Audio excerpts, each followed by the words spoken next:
Hello friends, welcome to my channel. आज के इस वीडियो में हम लोग वाईसीटी के बुक से बीपीएससी एडीओ के सामान्य अध्ययन के प्रैक्टिस सेट को आपके साथ डिस्कस करेंगे। और इसके पहले की वीडियोस में भी हमने बीपीएससी एडीओ के प्रैक्टिस सेट को आपके साथ डिस्कस किया है। अगर अभी तक आपने उन वीडियोज़ को नहीं देखा है तो उन वीडियोज़ का लिंक आपको डिस्क्रिप्शन बॉक्स में मिल जाएगा, आप उसे जाके देख सकते हैं। तो बिना देरी किए चलिए आज का ये वीडियो स्टार्ट करते हैं। तो इसके पहले के वीडियोस में हमने प्रैक्टिस सेट 9 तक के क्वेश्चंस का डिस्कशन आपके साथ कर लिया था। आज हम लोग प्रैक्टिस सेट 10 के क्वेश्चंस का डिस्कशन आपके साथ करेंगे। तो क्वेश्चन नंबर 1 है, राजकुमार शुक्ला किस गांव के निवासी थे? तो इस क्वेश्चन का सही जवाब है ऑप्शन ए, मुरली भरवा के। राजकुमार शुक्ला बिहार के मुरली भरवा के निवासी थे और इनका चंपारण सत्याग्रह हेतु गांधी जी को बिहार आमंत्रित करने में महत्वपूर्ण योगदान था। फिर क्वेश्चन नंबर 2, धन क्या है? तो इस क्वेश्चन का सही जवाब हो जाएगा ऑप्शन बी, वस्तु। मुद्रा एक ऐसी वस्तु है जो आर्थिक विनिमय के माध्यम के रूप में सामान्य सहमति से स्वीकार की जाती है और यह वह माध्यम है जिसमें कीमतें और मूल्य व्यक्त किए जाते हैं। फिर क्वेश्चन नंबर 3, सूचना का स्वतंत्रता अधिनियम बना? तो इस क्वेश्चन का सही जवाब हो जाएगा ऑप्शन बी, वर्ष 2002 में। सूचना की स्वतंत्रता अधिनियम वर्ष 2002 में पारित किया गया और इसने आगे चलकर वर्ष 2005 में सूचना के अधिकार अधिनियम का रूप ले लिया था। फिर क्वेश्चन नंबर 4, अंतर्राष्ट्रीय न्यायालय कहाँ स्थित है? तो इस क्वेश्चन का सही जवाब हो जाएगा ऑप्शन बी, हेग में। अंतर्राष्ट्रीय न्यायालय हेग में स्थित है और इसको 1945 ईस्वी में संयुक्त राष्ट्र के चार्टर के द्वारा स्थापित किया गया था और अप्रैल 1946 ईस्वी में इसने काम करना चालू किया था और इसमें टोटल 15 जज होते हैं जो 9 वर्ष के कार्यकाल के लिए चुने जाते हैं। फिर क्वेश्चन नंबर 5, सर्वप्राचीन सेल समूह की आयु आंकी जाती है? तो इस क्वेश्चन का सही जवाब हो जाएगा ऑप्शन डी, यूरेनियम लेड विधि से। प्राचीन सेल समूहों की आयु लाखों और करोड़ों वर्ष पुरानी होने के कारण यूरेनियम लेड विधि का प्रयोग किया जाता है इनकी आयु को आंकने के लिए। फिर क्वेश्चन नंबर 6, मालाबार तट किसके बीच में स्थित है? तो इस क्वेश्चन का सही जवाब हो जाएगा ऑप्शन ए, गोवा एवं कन्याकुमारी के बीच। फिर क्वेश्चन नंबर 7, 1890 में कलकत्ता विश्वविद्यालय की पहली महिला स्नातक ने कांग्रेस अधिवेशन को संबोधित किया था, वह थी? तो इस क्वेश्चन का सही जवाब हो जाएगा ऑप्शन ए, कादम्बनी गांगुली।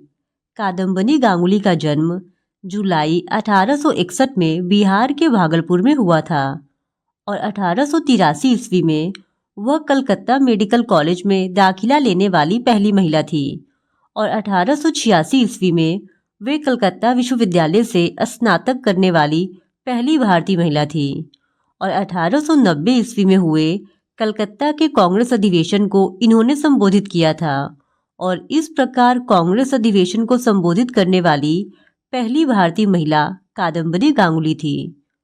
फिर क्वेश्चन नंबर 8, निम्नलिखित जनपद समूहों में से कौन सा बिहार के भूकंप का सर्वाधिक तीव्रता वाला क्षेत्र है? तो इस क्वेश्चन का सही जवाब हो जाएगा ऑप्शन ए, सीतामढ़ी, मधुबनी, सुपौल और अररिया। बिहार में भूकंप का सर्वाधिक तीव्रता वाला क्षेत्र सीतामढ़ी, मधुबनी, सुपौल, अररिया और दरभंगा का क्षेत्र है जो भूकंप जोन 5 में स्थित है। फिर क्वेश्चन नंबर 9, बिहार की भूमि निम्नलिखित में से किस नदी प्रणाली से अपवाहित है? तो इस क्वेश्चन का सही जवाब हो जाएगा ऑप्शन बी, गंगा।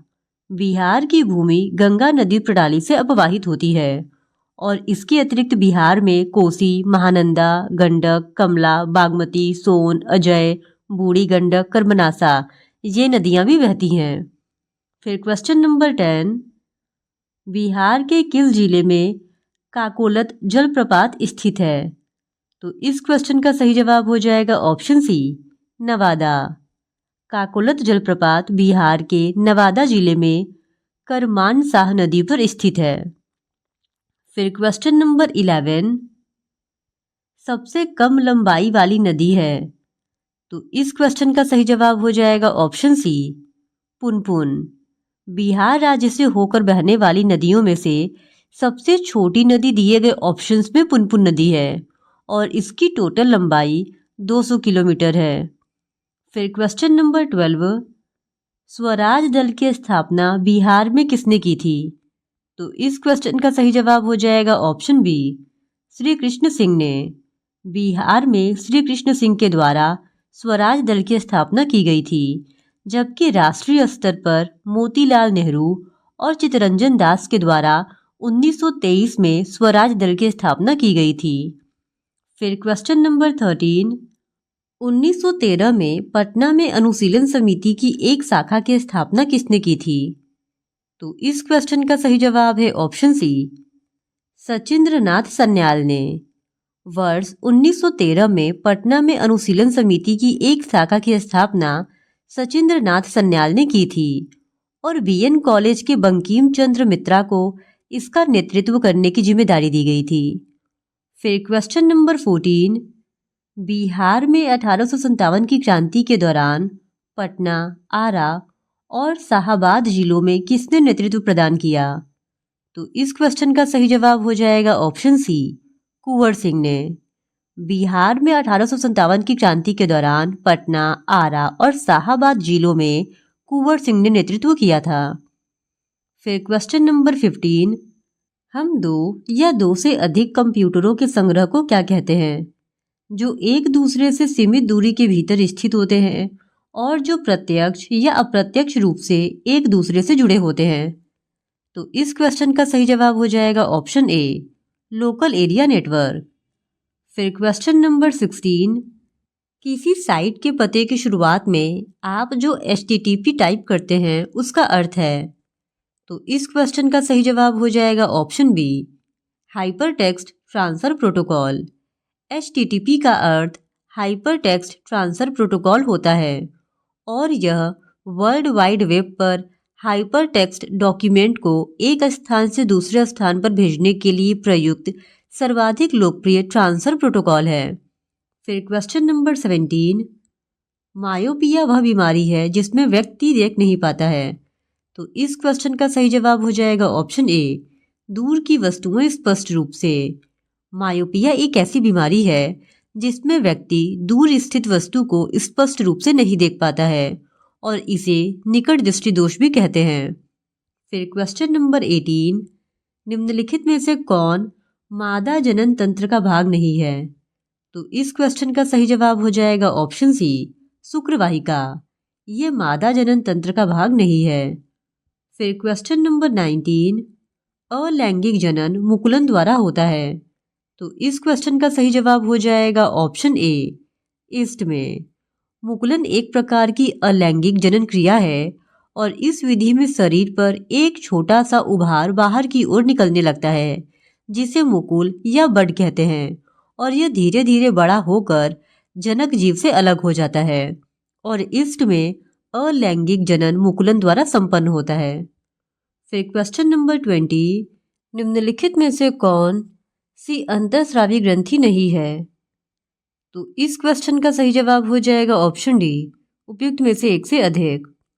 फिर क्वेश्चन नंबर 21, निम्नलिखित में से कौन सा विटामिन प्रतिस्कंदन विषों के प्रतिवेश प्रतिकारक के रूप में प्रयोग किया जाता है?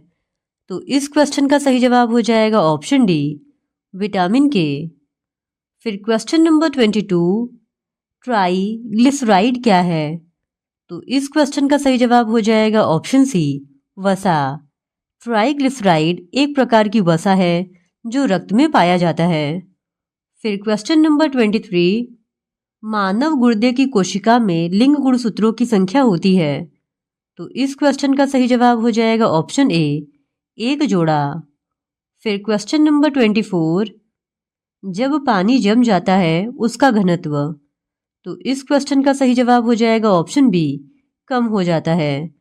जब पानी जम जाता है तब उसका घनत्व कम हो जाता है और जब पानी को ठंडा किया जाता है तो इसका घनत्व बढ़ जाता है, लेकिन 4 डिग्री सेल्सियस पर यह अधिकतम घनत्व तक पहुंच जाता है।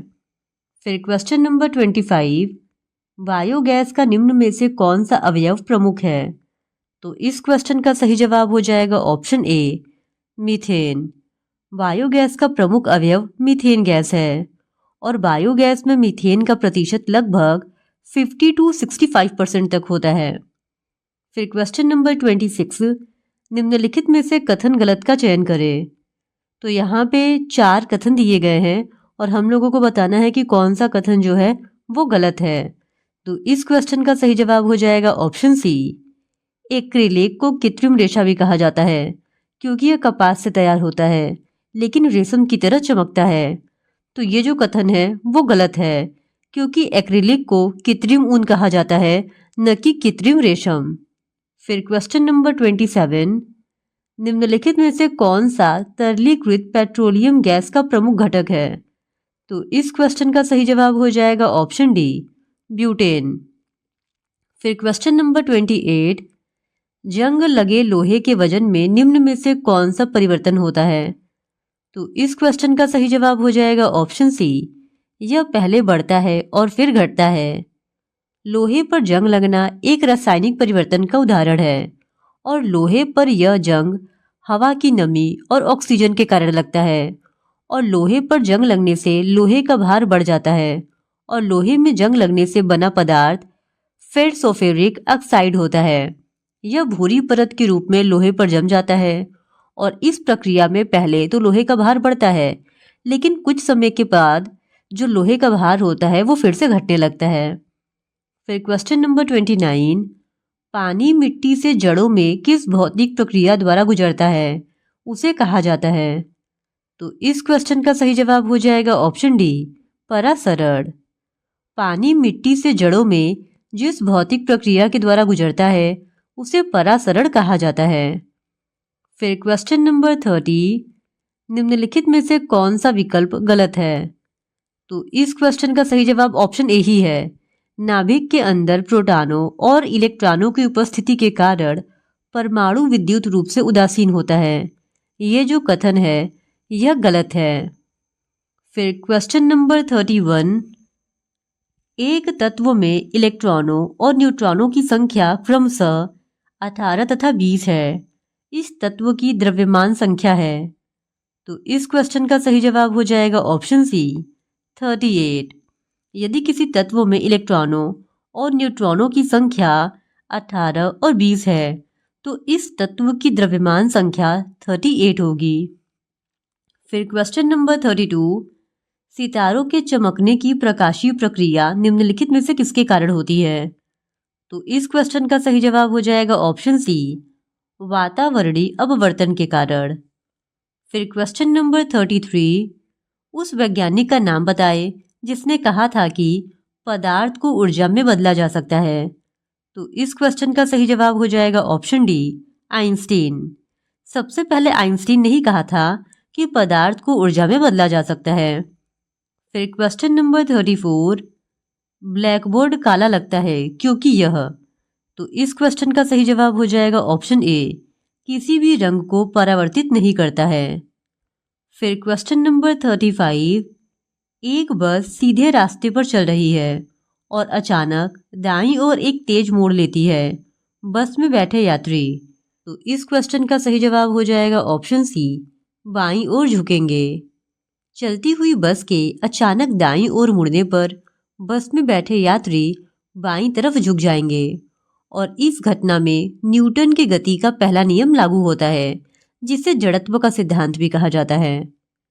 फिर क्वेश्चन नंबर 36, एक ही पदार्थ के अणुओं के बीच आकर्षण के अंतर आणविक बल को कहा जाता है डैश बल। तो इस क्वेश्चन का सही जवाब हो जाएगा ऑप्शन सी, ससंजक यानी कोहेसिव। फिर क्वेश्चन नंबर 37, एक संगीत कार्यक्रम में ऑर्केस्ट्रा बजाने से पहले एक सितार वादक तनाव को समायोजित करने की कोशिश करता है और स्ट्रिंग को उपयुक्त रूप से बांधता है। ऐसा करके वह क्या ठीक करने की कोशिश करता है? तो इस क्वेश्चन का सही जवाब है ऑप्शन ए, अन्य वाद्य यंत्रों की आवृत्ति के साथ सितार स्ट्रिंग की आवृत्ति। फिर क्वेश्चन नंबर 38, भारत में कृषि फसल वर्ष की अवधि होती है।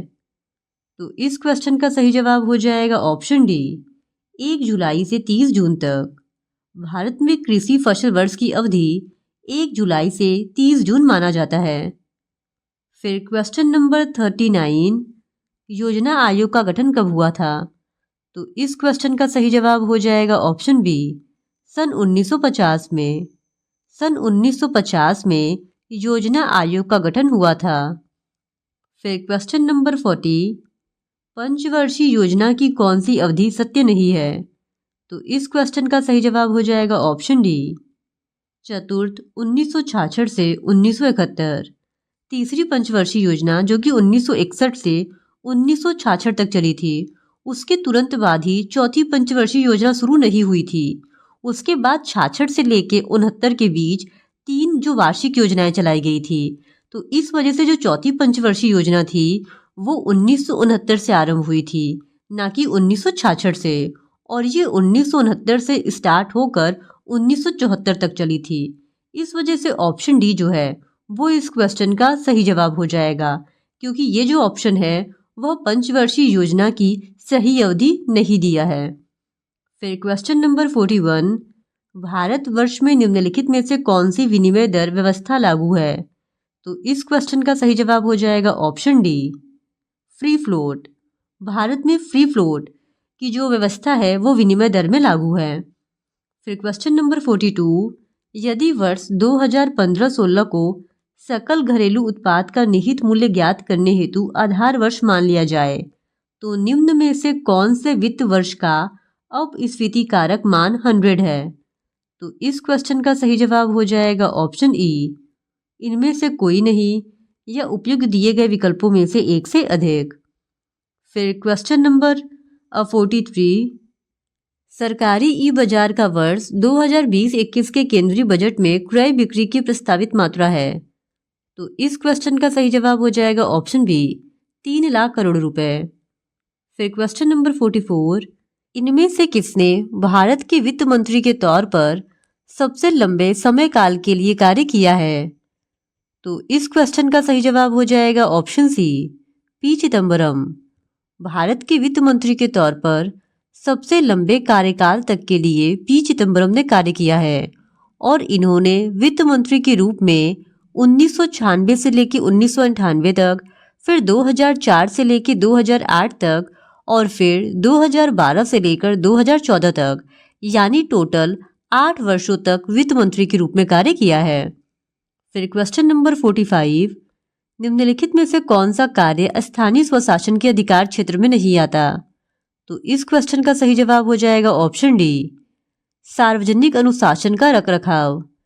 स्थानीय शासन के अंतर्गत ग्रामीण और शहरी स्वशासन आते हैं, लेकिन सार्वजनिक अनुशासन का रखरखाव यह स्थानीय स्वशासन के अधिकार क्षेत्र के अंतर्गत नहीं आता है। फिर क्वेश्चन नंबर 46, भारत में ब्लॉक स्तर पर बनी पंचायत समिति केवल है।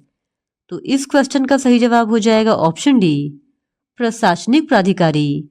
ब्लॉक स्तर पर पंचायत समिति एक प्रशासनिक प्राधिकरण के रूप में कार्य करती है और यह ग्राम पंचायत और जिला प्रशासन के मध्य संपर्क स्थापित करती है।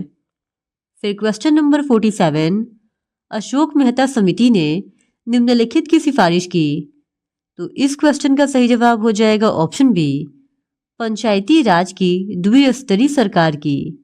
अशोक मेहता समिति ने वर्ष 1977 में प्रस्तुत अपने प्रतिवेदन में द्विस्तरीय पंचायती राज व्यवस्था की स्थापना की सिफारिश की थी, जबकि बलवंत राय मेहता समिति ने त्रिस्तरीय पंचायती राज पद्धति की स्थापना का सुझाव दिया था। फिर क्वेश्चन नंबर 48, लोकसभा के स्पीकर का निर्वाचन होता है। तो इस क्वेश्चन का सही जवाब हो जाएगा ऑप्शन सी, लोकसभा के सभी सदस्यों के द्वारा। लोकसभा के स्पीकर का निर्वाचन लोकसभा के सभी सदस्य मिलकर करते हैं। फिर क्वेश्चन नंबर 49, भारत में किसी भी सदन का सदस्य हुए बिना कोई व्यक्ति कब तक मंत्री पद पर आसीन रह सकता है? तो इस क्वेश्चन का सही जवाब हो जाएगा ऑप्शन बी, 6 महीने तक। भारत में किसी भी सदन का सदस्य हुए बिना कोई व्यक्ति 6 महीनों तक मंत्री पद पर आसीन रह सकता है। फिर क्वेश्चन नंबर 50, संसद के 2 सत्रों के बीच अधिकाधिक अंतराल होना चाहिए। तो इस क्वेश्चन का सही जवाब हो जाएगा ऑप्शन बी, 6 महीने का। संविधान के अनुच्छेद 85 के अंतर्गत राष्ट्रपति को दोनों सदनों को आहूत करने की, सत्रावसान और लोकसभा का विघटन करने की शक्ति है। और आहूत करने के बारे में संविधान ने राष्ट्रपति पर एक कर्तव्य अधिरोपित किया है, और वह यह है कि वह दोनों सदनों के ऐसे अंतराल पर आहूत करेगा कि एक सत्र की अंतिम बैठक और उसके बाद के सत्र की प्रथम बैठक के लिए नियत तारीख के बीच 6 माह का अंतराल न हो पाए। यानी कि जो ऑप्शन बी है कि संसद के 2 सत्रों के बीच अधिकाधिक अंतराल 6 महीने का होना चाहिए, ये सही हो जाएगा। तो क्वेश्चन नंबर 51 है, भारतीय संसद का निर्माण किन किन अंगों से होता है? तो इस क्वेश्चन का सही जवाब हो जाएगा ऑप्शन डी, लोकसभा, राज्यसभा और राष्ट्रपति से। भारतीय संविधान के अनुच्छेद 79 के अनुसार संघ के लिए एक संसद होगी, जो कि लोकसभा, राज्यसभा और राष्ट्रपति से मिलकर बनेगी। फिर क्वेश्चन नंबर 52, संघीय मंत्रिपरिषद किसके प्रति उत्तरदायी है? तो इस क्वेश्चन का सही जवाब हो जाएगा ऑप्शन ए, लोकसभा के प्रति।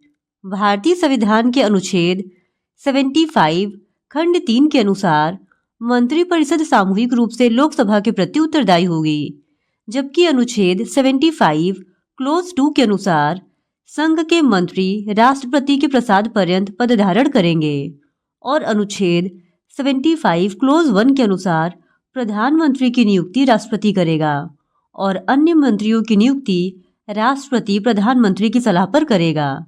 यानी कि ऑप्शन ए जो है वो इस क्वेश्चन का सही जवाब हो जाएगा। फिर क्वेश्चन नंबर 53, संसद की किस समिति ने अपने कार्यकाल के 100वें वर्ष पूरे किए हैं? तो इस क्वेश्चन का सही जवाब हो जाएगा ऑप्शन बी, लोक सेवा समिति ने। संसद की लोक लेखा समिति ने अपने कार्यकाल के 100 वर्ष पूरे किए हैं, और इस समिति का गठन भारत सरकार अधिनियम 1919 के अंतर्गत पहली बार वर्ष 1921 में हुआ था। और लोक लेखा समिति में कुल 22 सदस्य होते हैं, जिसमें से 15 सदस्य लोकसभा से और 7 सदस्य राज्यसभा से होते हैं। और इसके सदस्यों का चुनाव समानुपातिक प्रतिनिधित्व के सिद्धांत के अनुसार एकल हस्तांतरणीय मत के माध्यम से किया जाता है। और लोक लेखा समिति का अध्यक्ष सामान्यतः विपक्षी दल से ही चुना जाता है। फिर क्वेश्चन नंबर 54, संविधान की प्रस्तावना को भारत की राजनीतिक कुंडली किसने कहा? तो इस क्वेश्चन का सही जवाब हो जाएगा ऑप्शन ए, के.एम. मुंशी ने। संविधान सभा के प्रारूप समिति के सदस्य के.एम. मुंशी ने संविधान की प्रस्तावना को भारत की राजनीतिक कुंडली कहा है। फिर क्वेश्चन नंबर 55, आज़ादी के बाद भाषा के आधार पर भारत के राज्यों का पुनर्गठन किस वर्ष में हुआ? तो इस क्वेश्चन का सही जवाब हो जाएगा ऑप्शन सी, 1956 में। भाषाई आधार पर आंध्र प्रदेश के गठन के बाद अन्य भाषा भाषियों द्वारा अलग अलग राज्य की मांग भी तेज हो गई थी, जिस पर विचार के लिए 1953 में फजल अली की अध्यक्षता में 3 सदस्यीय राज्य पुनर्गठन आयोग को गठित किया गया था। और इस आयोग ने 30 दिसंबर 1955 को अपनी रिपोर्ट केंद्र सरकार को सौंपी थी। और इस समिति ने राज्यों के पुनर्गठन में भाषाई आधार पर राज्यों के पुनर्गठन को स्वीकार किया था, और एक राज्य एक भाषा के सिद्धांत को अस्वीकार कर दिया था। और इसी रिपोर्ट के आधार पर राज्य पुनर्गठन आयोग गठित किया गया था। यानी ऑप्शन सी इस क्वेश्चन का सही जवाब है। फिर क्वेश्चन नंबर 56, निम्नलिखित में से किसे भारतीय संविधान की प्रस्तावना में स्थान नहीं मिला? तो इस क्वेश्चन का सही जवाब हो जाएगा ऑप्शन सी, सभी के लिए शिक्षा। सभी के लिए शिक्षा को भारतीय संविधान की प्रस्तावना में स्थान नहीं मिला है। फिर क्वेश्चन नंबर 57, कौन सी गैस अम्ल वर्षा का कारक है? तो इस क्वेश्चन का सही जवाब है ऑप्शन डी, सल्फर डाइऑक्साइड। अम्ल वर्षा में सल्फर डाइऑक्साइड और नाइट्रिक अम्ल प्रमुख कारक होते हैं, और जिस वर्षा के जल का पीएच मान 5.6 से कम हो जाता है उसे अम्लीय वर्षा कहते हैं। फिर क्वेश्चन नंबर 58, कई वर्ष बाद मार्च 2009 में जावन जाति के गैंडे नीचे दिए गए किस देश में पाए गए? तो इस क्वेश्चन का सही जवाब हो जाएगा ऑप्शन सी, इंडोनेशिया में। जावन गैंडा, जिसे सुंडा गेंडा या कम सींग वाले गेंडे के रूप में भी जाना जाता है, वर्तमान में इंडोनेशिया में जावा के पश्चिमी क्षेत्र में उजाउंग कुलोन नेशनल पार्क में पाए जाते हैं। फिर क्वेश्चन नंबर 59, समुद्र के हरित पौधे मछलियों के श्वसन हेतु लाभप्रद होता है क्योंकि? तो इस क्वेश्चन का सही जवाब हो जाएगा ऑप्शन ए, वे ऑक्सीजन उत्सर्जित करते हैं। समुद्र के हरित पौधे मछलियों के श्वसन हेतु लाभप्रद होते हैं क्योंकि हरित पौधे ऑक्सीजन उत्सर्जित करते हैं, जो समुद्री जीवों के लिए अत्यंत लाभदायक है। फिर क्वेश्चन नंबर 60, आहार श्रृंखला में शाखान्वित श्रृंखला को डैश कहा जाता है? तो इस क्वेश्चन का सही जवाब हो जाएगा ऑप्शन सी, आहार जाल। फिर क्वेश्चन नंबर 61, हरे पौधे सूर्य के प्रकाश की ऊर्जा का %% ग्रहण करते हैं और उसे खाद्य ऊर्जा में परिवर्तित करते हैं। तो इस क्वेश्चन का सही जवाब हो जाएगा ऑप्शन सी, 1%। फिर क्वेश्चन नंबर 62, किसके नेतृत्व में चिपको आंदोलन को मजबूती मिली? तो इस क्वेश्चन का सही जवाब हो जाएगा ऑप्शन सी, सुंदरलाल बहुगुणा के। चिपको आंदोलन पर्यावरण रक्षा का आंदोलन था और इसका प्रारंभ 1975 में उत्तराखंड में सुंदरलाल बहुगुणा द्वारा वृक्षों की कटाई से बचने के लिए किया गया था। इसके अतिरिक्त गोविंद सिंह रावत, चंडी प्रसाद भट्ट और गौरा देवी भी चिपको आंदोलन के नेतृत्वकर्ता थे। फिर क्वेश्चन नंबर 63, 2011 की जनगणना के अनुसार निम्नलिखित राज्यों में से किसकी ग्रामीण जनसंख्या सर्वाधिक है? तो इस क्वेश्चन का सही जवाब हो जाएगा ऑप्शन बी, कर्नाटक। दिए गए ऑप्शंस में से 2011 की जनगणना के अनुसार कर्नाटक राज्य की ग्रामीण जनसंख्या सर्वाधिक है और कर्नाटक की कुल ग्रामीण जनसंख्या 3.74 करोड़ है और 2.36 करोड़ इसकी जनसंख्या शहरी है। फिर क्वेश्चन नंबर 64, 2011 की जनगणना के आधार पर बिहार भारत का डैश सबसे अधिक जनसंख्या वाला राज्य है? तो इस क्वेश्चन का सही जवाब हो जाएगा ऑप्शन बी, तीसरा। 2011 की जनगणना के अनुसार बिहार कुल जनसंख्या की दृष्टि से देश में तीसरे स्थान पर है और सबसे ज्यादा जनसंख्या वाला राज्य उत्तर प्रदेश है और दूसरा स्थान महाराष्ट्र का है। फिर क्वेश्चन नंबर 65, भारत के निम्नलिखित में से किन प्रदेशों में अनुसूचित जाति जनसंख्या कुल जनसंख्या की 25% से अधिक है? तो इस क्वेश्चन का सही जवाब हो जाएगा ऑप्शन बी, पंजाब और हिमाचल प्रदेश। दिए गए ऑप्शंस में से पंजाब और हिमाचल प्रदेश की अनुसूचित जाति जनसंख्या कुल जनसंख्या की 25% से अधिक है। फिर क्वेश्चन नंबर 66, पृथ्वी की छत स्थित है? तो इस क्वेश्चन का सही जवाब हो जाएगा ऑप्शन सी, तिब्बती पठार में। पामीर मध्य एशिया में स्थित एक प्रमुख पठार एवं पर्वत श्रृंखला है जिसकी रचना पार Himalaya, Tian Shan, Karakoram, Kunlun और हिंद कुश पर्वत श्रृंखलाओं के संगम से हुआ है और पामीर विश्व का सबसे ऊंचा पठार है जिसकी ऊंचाई 5000 मीटर है और इसी कारण पामीर को विश्व की छत कहा जाता है, यानी ऑप्शन सी इस क्वेश्चन का सही जवाब है। फिर क्वेश्चन नंबर 67, निम्नलिखित में से कौन सा विश्व का कहवा पत्तन के नाम से जाना जाता है? तो इस क्वेश्चन का सही जवाब हो जाएगा ऑप्शन बी, सैंटोस। सैंटोस बंदरगाह ब्राजील के सैंटोस शहर में स्थित है और सैंटोस को विश्व का कहवा पत्तन के नाम से जाना जाता है और सैंटोस ब्राजील के दक्षिणी पूर्वी अटलांटिक महासागर के तट पर स्थित है। फिर क्वेश्चन नंबर 68, भ्रंश स्कार्प होता है? तो इस क्वेश्चन का सही जवाब हो जाएगा ऑप्शन सी, विवर्तनिक। भ्रंश स्कार्प विवर्तनिक विस्थापन से बनते हैं। फिर क्वेश्चन नंबर 69, मरुद्भिद निम्नलिखित में से किस वन में पाए जाते हैं? तो इस क्वेश्चन का सही जवाब हो जाएगा ऑप्शन ए, मरुस्थलीय वनों में। फिर क्वेश्चन नंबर 70, भौगोलिक क्षेत्र की दृष्टि से जापान का सबसे बड़ा द्वीप है? तो इस क्वेश्चन का सही जवाब हो जाएगा option B, Honshu. Honshu Japan का सबसे बड़ा द्वीप है और यह दुनिया का 7वां सबसे बड़ा द्वीप है। फिर क्वेश्चन नंबर 71, ग्रीनलैंड निम्न देशों में से किस देश का भाग है? तो इस क्वेश्चन का सही जवाब हो जाएगा ऑप्शन ए, डेनमार्क का। ग्रीनलैंड डेनमार्क के अधीन एक स्वायत्त देश है जो आर्कटिक एवं अटलांटिक महासागरों के बीच कनाडा के उत्तर पूर्व में स्थित है और ग्रीनलैंड विश्व का सबसे बड़ा द्वीप है और इसकी राजधानी नुक है। फिर क्वेश्चन नंबर 72, निम्नलिखित में से कौन सा देश भौगोलिक क्षेत्र की दृष्टि से सीमा रहित सबसे बड़ा देश है? तो इस क्वेश्चन का सही जवाब हो जाएगा ऑप्शन सी, जापान। जापान देश भौगोलिक क्षेत्र की दृष्टि से सीमा रहित सबसे बड़ा देश है और जापान प्रशांत महासागर में स्थित एक द्वीपीय देश है और जापान उत्तर से दक्षिण क्रमशः 4 बड़े द्वीपों होक्काइडो, होन्शु, शिकोकू और क्यूशू पर बसा हुआ है। फिर क्वेश्चन नंबर 73, भारत में इनमें से किस तेल शोधन कारखाने की स्थापना रोमानिया के सहयोग से की गई? तो इस क्वेश्चन का सही जवाब हो जाएगा ऑप्शन ए, गुवाहाटी।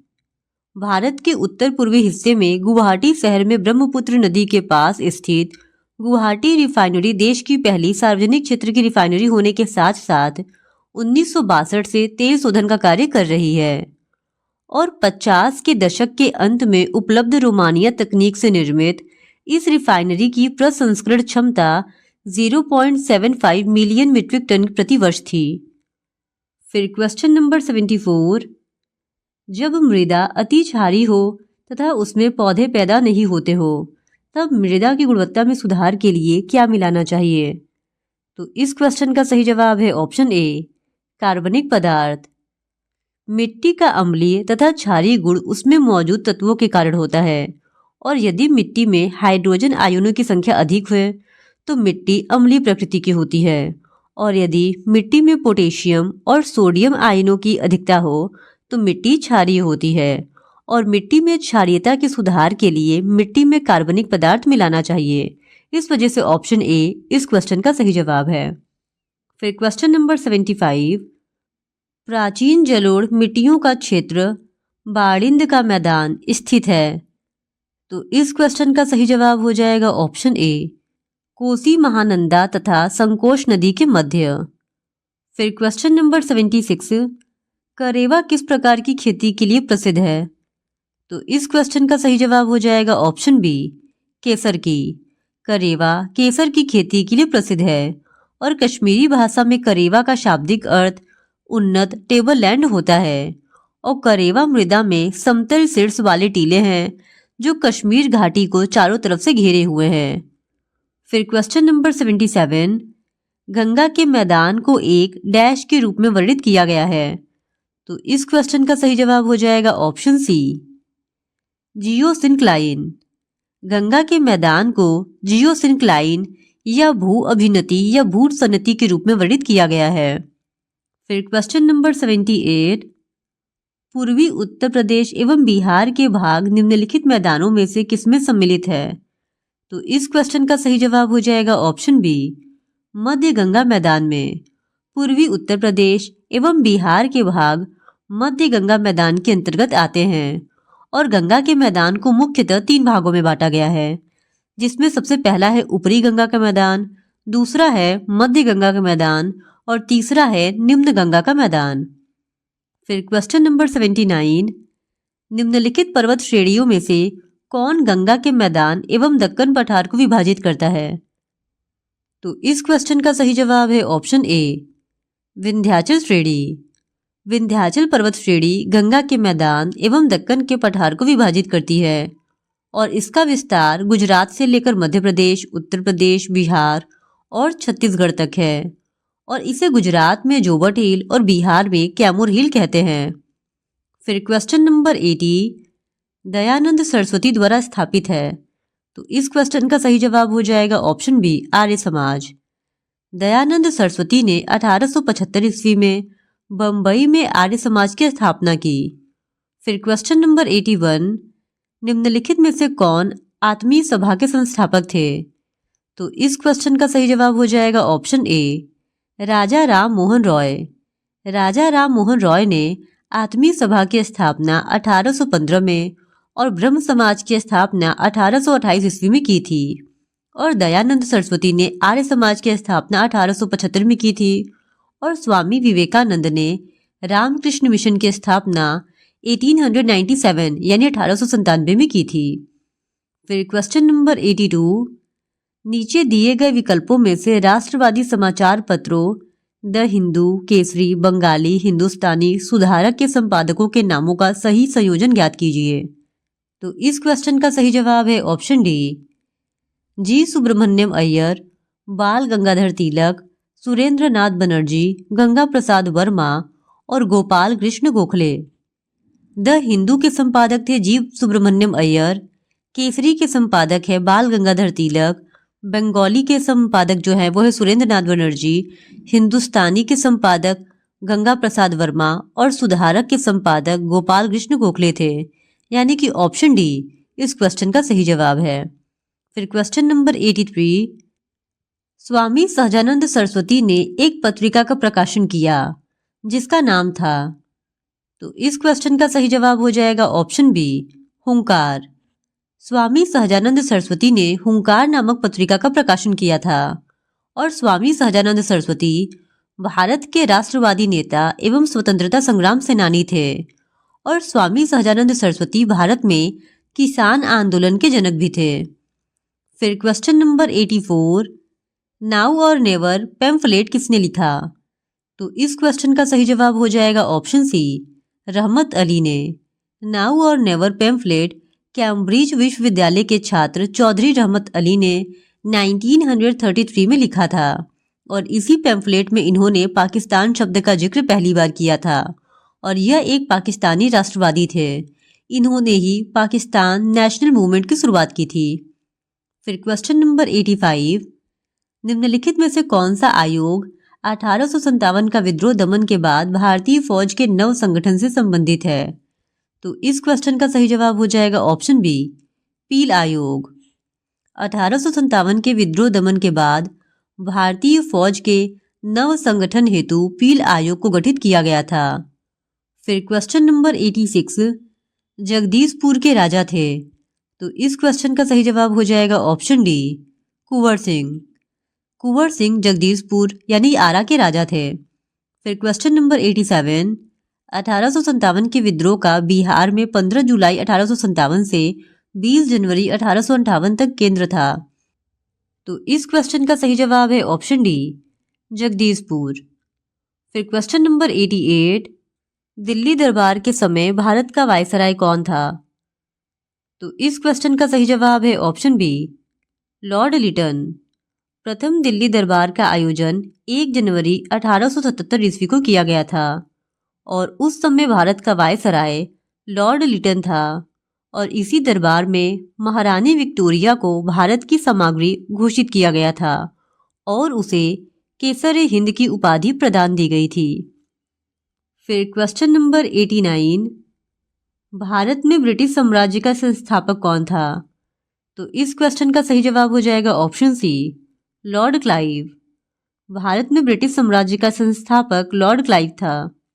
फिर क्वेश्चन नंबर 90, 1760 का प्रसिद्ध वॉन्डी वॉर्स का युद्ध अंग्रेजों द्वारा किसके खिलाफ लड़ा गया? तो इस क्वेश्चन का सही जवाब हो जाएगा ऑप्शन ए, फ्रांसीसी। वॉन्डी वॉर्स का युद्ध अंग्रेजों और फ्रांसीसियों के बीच 1960 में हुआ था और इस युद्ध में फ्रांसीसियों की हार हुई थी और उनको पौंडीचेरी अंग्रेजों को सौंपना पड़ा था। फिर क्वेश्चन नंबर 91, बहमनी राज्य का संस्थापक कौन था? तो इस क्वेश्चन का सही जवाब है ऑप्शन ए, अलाउद्दीन हसन। बहमनी राज्य की स्थापना 1347 ईस्वी में अलाउद्दीन हसन बहमन शाह ने मोहम्मद बिन तुगलक के समय की थी और इसने गुलबर्गा को अपनी राजधानी बनाया था और बाद में उसका नाम अहसानाबाद रखा था और इसका प्रतिद्वंदी राज्य विजयनगर था। फिर क्वेश्चन नंबर 92, दक्षिणी चित्रकला का विकास कहाँ से हुआ था? तो इस क्वेश्चन का सही जवाब है ऑप्शन ए, बीजापुर गोलकुंडा से। फिर क्वेश्चन नंबर 93, विजयनगर साम्राज्य के 300 बंदरगाह होने और विभिन्न क्षेत्रों के साथ वाणिज्यिक संपर्क स्थापित करने के बारे में किसने बयान दिया? तो इस क्वेश्चन का सही जवाब हो जाएगा ऑप्शन डी, अब्दुल रज्जाक ने। विजयनगर साम्राज्य में आने वाला फारसी यात्री अब्दुल रज्जाक के अनुसार विजयनगर राज्य के 300 बंदरगाह थे और इस राज्य में अंतर्देशीय, तटीय और विदेशी व्यापार फल फूल रहा था, जो सामान्य समृद्धि का एक महत्वपूर्ण स्रोत था। और अब्दुल रज्जाक के अनुसार प्रत्येक अलग अलग संघ या शिल्प के व्यापारियों की दुकानें एक दूसरे के करीब होती हैं। फिर क्वेश्चन नंबर 94, भारत के प्राचीनतम सिक्के हैं। तो इस क्वेश्चन का सही जवाब हो जाएगा ऑप्शन बी, आहत सिक्के। भारत के प्राचीनतम सिक्कों को आहत सिक्के कहा जाता है, जो 5वीं सदी के हैं और इन्हीं को साहित्य में कारशापड़, पुराण, धरड़, शतमान आदि भी कहा जाता है और ये ज़्यादातर चांदी के टुकड़े होते हैं। फिर क्वेश्चन नंबर 95, 6ठी शताब्दी ईसा पूर्व में निम्नलिखित में से कौन सा एक गणतंत्र था? तो इस क्वेश्चन का सही जवाब हो जाएगा ऑप्शन सी, मल। 6ठी शताब्दी ईसा पूर्व में भारत के 16 महाजनपदों में मल एक महाजनपद था और मल महाजनपद उत्तर प्रदेश के देवरिया जिले में स्थित था और इसके 2 भाग थे। एक की राजधानी गंडक नदी के किनारे थी कुशीनगर और दूसरी थी पावा। फिर क्वेश्चन नंबर 96, मगध की प्रारंभिक राजधानी कौन सी थी? तो इस क्वेश्चन का सही जवाब हो जाएगा ऑप्शन सी, राजगृह यानी कि गिरिब्रिज। 16 महाजनपद काल में मगध सबसे शक्तिशाली था और मगध की स्थापना हर्यक वंश के बिंबिसार ने किया था और इसने राजगृह को अपनी राजधानी बनाया था। फिर क्वेश्चन नंबर 97, अजात शत्रु के वंश का नाम क्या था? तो इस क्वेश्चन का सही जवाब हो जाएगा ऑप्शन बी, हर्यक। अजात शत्रु हर्यक वंश के संस्थापक बिंबिसार का पुत्र था और अजात शत्रु ने अपने पिता की हत्या कर मगध की सत्ता हस्तगत की थी और पिता की हत्या करने के कारण ही उसे पितृहंता कहा गया है। फिर क्वेश्चन नंबर 98, मेगस्थनीज दूत था। तो इस क्वेश्चन का सही जवाब हो जाएगा ऑप्शन ए, सेल्यूकस निकेटर का। मेगस्थनीज सेल्यूकस निकेटर का दूत था जो कि चंद्रगुप्त मौर्य के राज दरबार में आया था। फिर क्वेश्चन नंबर 99, अशोक के धम्म का मूल संदेश क्या है? तो इस क्वेश्चन का सही जवाब हो जाएगा ऑप्शन ई, उपयुक्त में से एक से अधिक। फिर क्वेश्चन नंबर 100, कलिंग नरेश खारवेल का संबंध था। तो इस क्वेश्चन का सही जवाब हो जाएगा ऑप्शन ई, उपरोक्त में से एक से अधिक। कलिंग में प्रथम शताब्दी ईसा पूर्व में चेदी वंश या महामेघ वंश का उदय हुआ और इस राजवंश का संस्थापक महामेघवाहन था और खारवेल इस वंश का दूसरा और महाराजा कुदेव तीसरे शासक थे और पातालपुर गुहालेख का संबंध महाराजा कुदेव से है और कलिंग नरेश खारवेल का ही हाथी गुफा अभिलेख भी है जो प्राकृत भाषा में लिखा गया है। तो इस तरह आज के इस वीडियो में हमने बीपीएससी एडीओ के एक और प्रैक्टिस सेट को आपके साथ डिस्कस कर लिया है और अगर आप इसी तरह बीपीएससी एडीओ के और भी प्रैक्टिस सेट को देखना चाहते हैं तो please do subscribe to my channel and like this video. Thank you very much.